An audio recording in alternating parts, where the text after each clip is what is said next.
जम्मू कश्मीर के पहलगाम में हुए आतंकी हमले के बाद से भारत और पाकिस्तान के बीच तनाव चरम पर है। आतंकियों ने 22 अप्रैल को पहलगाम के बैसरन घाटी में 27 पर्यटकों को मार डाला था, जिसके बाद दोनों देश जंग की दहलीज पर खड़े हैं।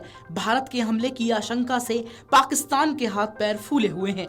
बड़े आर्थिक संकट से जूझ रहे पाकिस्तानी नेता मदद के लिए दर दर भटक रहे हैं। वहीं खबर है कि पाकिस्तान के कब्जे वाले कश्मीर में उसने 2 महीने राशन जमा करने का फरमान सुना दिया है। उधर पाकिस्तानी सेना भी भारत को लगातार उकसावे की कार्रवाई कर रहा है। पाकिस्तानी सेना ने भारत से सटी नियंत्रण रेखा पर एक बार फिर गोलीबारी की।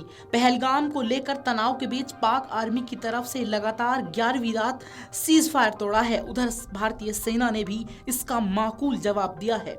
आपको बता दें कि पाकिस्तान पहलगाम आतंकी हमले के बाद से ही LOC पर लगातार संघर्ष विराम का उल्लंघन कर गोलीबारी कर रहा है। बिना उकसावे के पाकिस्तानी चौकसियों से गोलीबारी या 1 या 2 सेक्टर तक सीमित नहीं रह गई है, बल्कि एक साथ कई सेक्टरों में गोलीबारी हो रही है। हालांकि भारतीय सैनिक गोलीबारी का मुंहतोड़ जवाब दे रहे हैं। पहलगाम हमले के बाद बीती रात पाकिस्तान ने लगातार 11वें दिन संघर्ष विराम का उल्लंघन किया है। सेना से मिली जानकारी के अनुसार 4-5 मई की रात को पाकिस्तानी सेना की चौकियों ने जम्मू कश्मीर के कुपवाड़ा, बारामूला, पुंछ, राजौरी, मेंढर, नौशेरा, सुंदरबनी और अखनूर के आसपास के इलाकों में नियंत्रण रेखा के पार बिना उकसावे के छोटे हथियारों से गोलीबारी की। भारतीय सेना ने भी तुरंत और इसका मुंहतोड़ जवाब दिया। सेना के अधिकारियों का कहना है कि पहलगाम आतंकी हमले और भारत के सिंधु जल संधि को निलंबित करने के समेत कई कूटनीतिक कदमों के ऐलान के बाद पाकिस्तान बिना उकसावे के गोलीबारी कर संघर्ष विराम का उल्लंघन कर रहा है। हालिया गोलीबारी की घटनाएं कुपवाड़ा, बारामूला, पुंछ, राजौरी, मेंढर, नौशेरा, सुंदरबनी और अखनूर सेक्टर में हुई। भारतीय सेना ने भी गोलीबारी का तुरंत और उचित जवाब दिया। रविवार देर रात यानी 11वीं रात पाकिस्तानी सेना के नियंत्रण से सटी जिलों में कृष्णा घाटी, सलोत्री और खड़ी क्षेत्र में भारतीय सेना अग्निशमन चौकियों को निशाना बनाकर गोलीबारी की। इसका सुरक्षा बलों ने भी मुंहतोड़ जवाब दिया।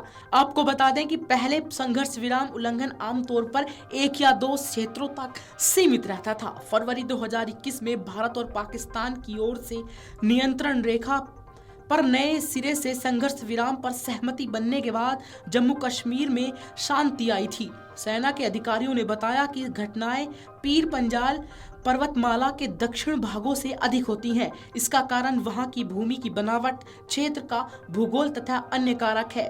सूत्रों ने बताया कि नई गोलीबारी छोटे हथियारों से की गई है, तोपखाने से गोलीबारी नहीं हुई। हालांकि सूत्रों का कहना है कि पाकिस्तान बंकरों में गोला बारूद के भंडारण के साथ किसी संभावित वृद्धि के साथ मध्यम तोपों को तैयार रखेगा। सूत्रों ने बताया कि पाकिस्तान की ओर से हाल ही में कुछ आकरण गोलीबारी की घटनाएं नियंत्रण रेखा पर कई सेक्टरों में एक साथ हुई। पीर पंजाल रेंज के उत्तर और दक्षिण दोनों में, जो पिछले उल्लंघनों से थोड़ा हटकर है, इन्हीं से उत्तरी कश्मीर, कुपवाड़ा और जम्मू कश्मीर के क्षेत्र के अखनूर के पास नियंत्रण रेखा पर लगभग हर दिन संघर्ष विराम का उल्लंघन हुआ। जम्मू के अंतर्राष्ट्रीय सीमा पर परगवाल सेक्टर में भी पिछले सप्ताह गोलीबारी हुई, जो सामान्य नहीं है। सूत्रों के अनुसार बिना उकसावे के गोलीबारी मुख्य रूप से उन सेक्टरों में हो रही है जहां पाकिस्तानी सेना को बढ़त हासिल है। सूत्रों ने बताया कि जहां पहले संघर्ष विराम का उद्देश्य नियंत्रण रेखा के पास घुसपैठियों को भारत में प्रवेश कराना था, वहीं पहलगाम आतंकी हमले के बाद नए उल्लंघन से आक्रामक इरादे का पता चलता है और ऐसा लगता है कि भारतीय सैनिकों की अग्रगम पंक्ति में सैनिकों को उलझाए रखने और उनकी आक्रामक कार्रवाई को रोकने का प्रयास है। वीडियो डेस्क अमरउजाला.com। अगर आप ये वीडियो YouTube पर देख रहे हैं तो हमारे चैनल को सब्सक्राइब कर बेल आइकन दबाएं और Facebook पर देख रहे हैं तो हमारे पेज को लाइक करें। 8 मिलियन प्लस सब्सक्राइबर, आपके इस भरोसे के लिए बहुत धन्यवाद।